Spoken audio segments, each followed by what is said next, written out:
Ayan guys, dito tayo sa lake. Papabidyo.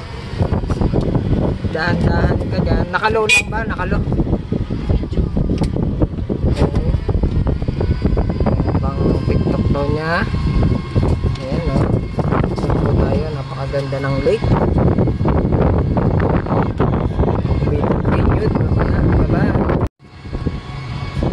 Ayan guys. Naka-vlog na naman tayo for our afternoon ikot sa napakagandang lake sa Laguna.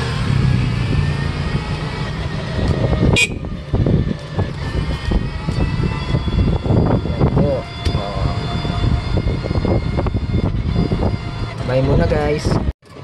Ayan guys, continue naman tayo ng vlog. Kailang kilometer na ba tayo sa 3.7 kilometer ng lake. So madami din talaga nagpipiknik dito, araw ng Bulacan. Shoutout po sa lahat ng mga bumoto dyan. Ayan po, sakit po sa tenga. Ating buzzer, pip pip, ating horn. Ayan po. Uy, ang bilis! China oil driver po. Ganda po ng ating lake. Ayan.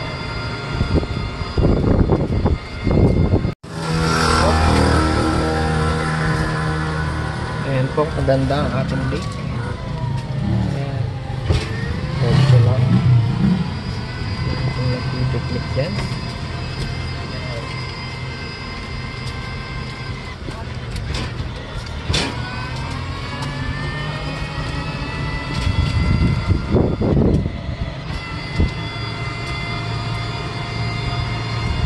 Shout out sa seryoso nating driver dyan. Vlog po natin ang ikot, isang ikot 3.7 km.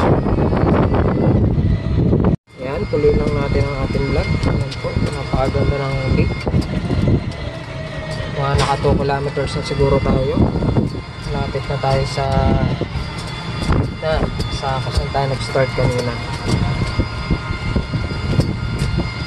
Yan, sa mga gustong pumasyal dito, San Pablo, Laguna guys, Sampaloc Lake. Yan po.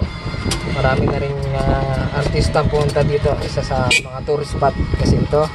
Yan ang ating mga Miss Universe. Mga nagpunta na po yan dito.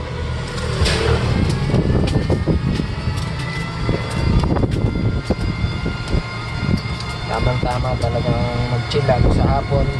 Lalo pag weekend, marami pong nag-exercise dyan. Kahit weekdays, every morning. Kaya makikita dyan nagja-jogging. Bye-bye.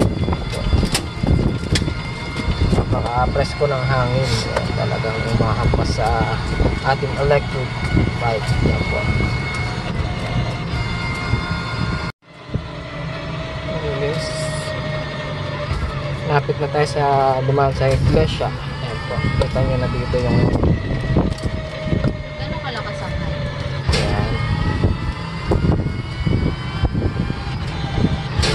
At marami nga pala mga tilapia dyan na alaga yan. Kung nakikita nyo yung mga dyan, mga fishnet,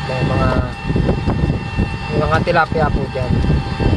Yes. Marami ding namimiwas dyan. Nakikita nyo kanina guys sa kabilang area. Ayan po. Shout out, nagmamadali na ating driver. Ayan po. So ayun guys, nandito na tayo sa gitna. Ayan, makikita nyo dyan yung may mga lumulutang dyan na lobo ba yan? Ayan po. At yung malaking tilapia dyan, makikita nyo dyan. Ayan, dahil basura, hindi pa nag-aakot. Ayan, ayan. Maradaanan natin yung tilapia. Ayan, dami pa picture dyan. Ito po, ayan. Marami ditong tumatambay sa area na to para nasa Luneta pala. Nantok ng dito, tigil ka muna dito.